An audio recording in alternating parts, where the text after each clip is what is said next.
One of the most prominent features in Escape from Tarkov is the complex weapon modding. This extremely detailed system allows you to experiment with a wide variety of available attachments and fit your gun to fulfill the desired role. Welcome to Gun Nut. Мы на месте.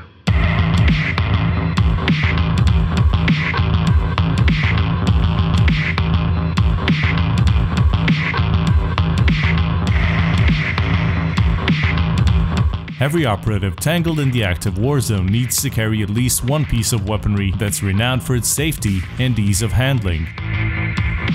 In today's episode, the MP5.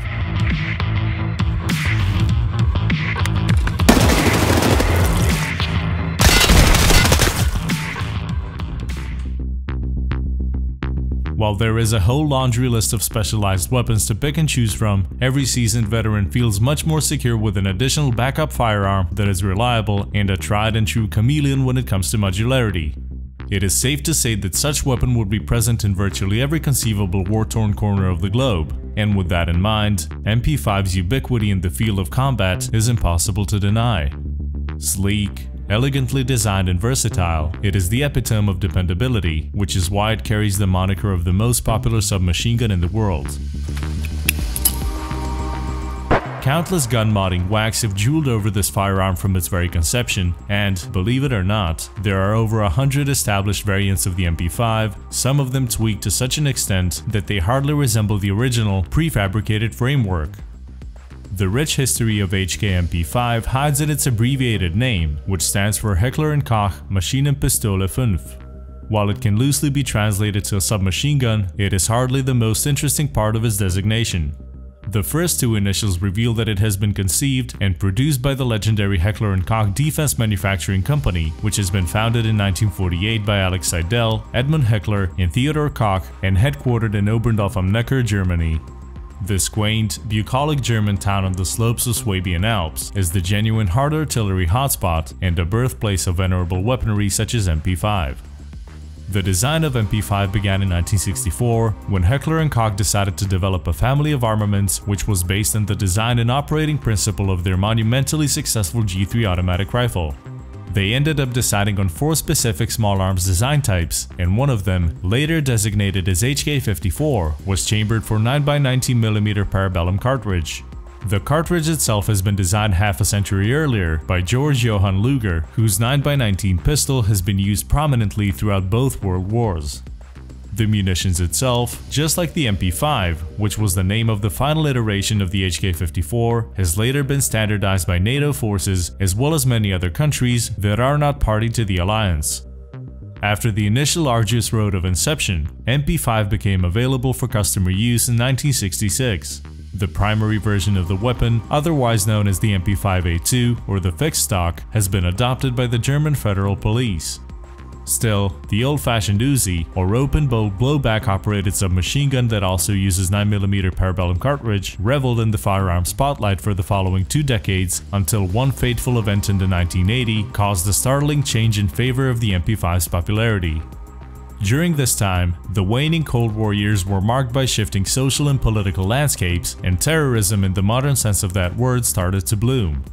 This chain of paradigm shifts was especially felt during the unpredictable bursts of violence, such as the Iranian embassy siege in London that transpired between April the 30th and May the 5th, 1980. On the last day of the siege, the SAS commandos stormed the embassy in what became known as Operation Nimrod. They managed to rescue all hostages and neutralize 5 terrorists, and the main weapon used during the operation was, you guessed it, the MP5. The entire operation has been broadcast on live television, and a few famous snapshots of the SAS operatives handling the H&K MP5 surfaced in the news.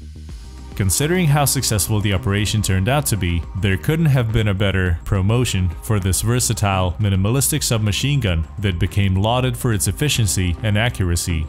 Since then, MP5 became a standard submachine gun used by Delta Force, Navy SEALs, SWAT teams, and it was eagerly sanctioned by NATO as well as the military and law enforcement units in more than 40 states around the globe, and it is manufactured under license in numerous countries. In fact, it has become such an iconic and obligatory part of the operative hot zone gear that there is hardly a single person in the world which hasn't seen this gun at least once on TV, or stretched across the silver screen in blockbusters like Die Hard and The Matrix, or utilized in, well, countless video games. In Escape from Tarkov, you can acquire the MP5N from level 1 Peacekeeper for $357, which is equal to just above 34,000 rubles, or you can get one from a trade for 10 A2607 knives. At level 2 Peacekeeper, and after completing the task Scrap Metal or marking the T-90 tanks in Shoreline, the MP5 SD becomes available for purchase. Being that it's chambered in 9x19, you can assume from the get-go that it doesn't pack a punch. And as most weapons, as well as different ammo types in Escape from Tarkov, it should be used in a certain way. The introduction of the face hitbox, as well as the blunt damage buff, made the MP5 a much more viable choice for PvP. It's cheap, fairly simple to customize, and the default stats are more than enough to just attach a scope on it without having to worry too much about recoil control. The stock MP5N has a recoil stat of 170, whereas the MP5 SD sits at 112. So even without changing a single part on the MP5N, you will have no problems controlling the recoil with a slight downward pull. It has a reload speed of 4.16 seconds, tactical reload speed of 2.55 seconds, while fast reloading only takes just above 2 seconds. As far as the 9x19 Parabellum goes, as of patch 0.10, you have no more than 3 options to choose from: PSO GZH, PST GZH, and Luger CCI. As mentioned earlier, the blunt damage buff has made submachine guns and pistols much more efficient, and therefore, if you're looking for a high base damage output with lower penetration value, the Luger CCI would be the preferred round. With base damage stat of 70, the CCI is the hardest hitting 9x19mm round currently available in the game, followed by the PSO at 63, and last, but surely not least, the PST GZH at 56. The Luger CCI also has the highest armor damage ratio of 25%, meaning that even if the round does not penetrate armor, a certain amount of damage will be inflicted. The only problem with this particular cartridge is that it's almost 4 times the price of the other two at 235 rubles per round, and is pretty much sold out all the time. The PST GZH would be the recommended round, especially if you're looking to do some budget MP5 runs. It has a penetration value of 18 compared to the PSO, which sits at 13, and an even lower stat of 10 of the CCI. It is also the fastest 9x19 round at 457 meters per second. Keep in mind that no matter which ammo type you use, always try to go for the head, or even better, face shots. Be as aggressive as you can, but most certainly avoid head-on engagements.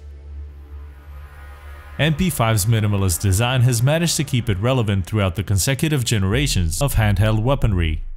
Its attractive geometrics coupled with extremely lightweight frame, retractable stock, as well as ergonomics earned it a reputation of the gun that shoots by itself. The MP5 boasts a solid, reliable, recoil-operated roller-delayed blowback bolt system and a long barrel life due to its cutting-edge free-floating barrel forged with the cold hammer. The weight of this frame, with magazine of course, amounts to about 5.97 pounds or 2.7 kilos with fixed stock and 7.16 pounds or 3.5 kilos with retractable stock. Two distinct models which are otherwise differentiated according to this feature with the A2 and A3 suffix respectively. The rate of fire equates to around 800 rounds per minute, and the magazine capacity in Escape from Tarkov oscillates from 30 to 50 rounds. Modding the MP5 is simple.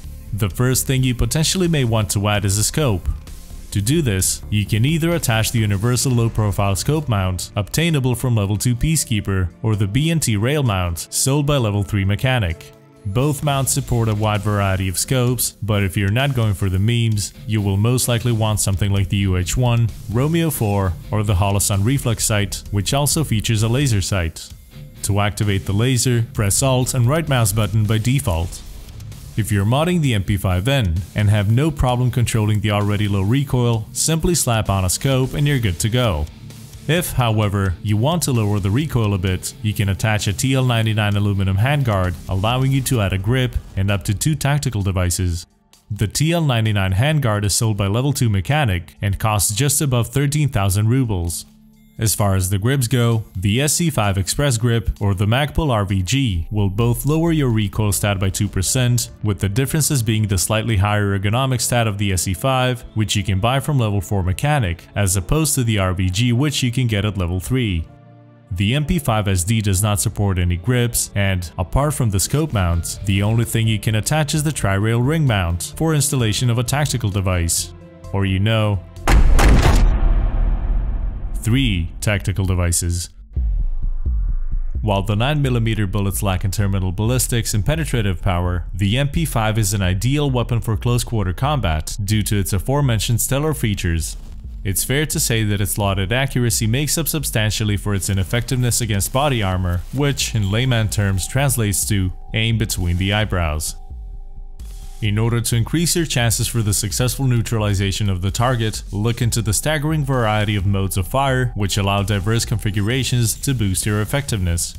Due to the special needs of various parties in the worldwide military-industrial complex, Heckler & Koch developed a variety of modded MP5 units, such as the PDW molded MP5K, integrally suppressed MP5SD, MP540, and the model designed exclusively for the US Navy, the MP5N, which is the model used in Escape from Tarkov. As previously mentioned, the MP5 is not a preferred weapon of choice for head-on attacks. When setting up your loadout, keep in mind that mobility will be an important factor when using the MP5. It has a very high rate of fire, and if you're using the 30-rounders, don't shy away from carrying an extra mag or two. You can even carry a few 50-round magazines, which you can buy from level 3 mechanic. Keep your loadout light, flank as much as you can, and pay attention to your stamina, as you never want to run out of gas during a fight. The timing of your attacks is very important. It's always better to swoop in at the right time and pick off the enemy than engaging a squad directly. As controlling the recoil is not a problem with the MP5, you can practically move and shoot without any penalty, except if you take a bullet to the face. But that pretty much goes for everything, regardless of the weapon you're using.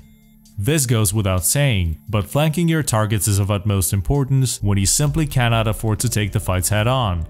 Try to displace after each engagement, even if it was against soft targets. Not surprisingly, the MP5 is still in production.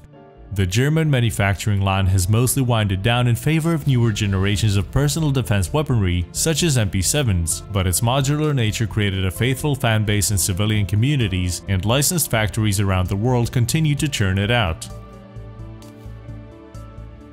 As of today, it is still very much in active service. The perfect weapon for stalkers. Underrated, simple, and easy to use. The underdog status suits the MP5 just fine. Thank you for watching, and see you next time.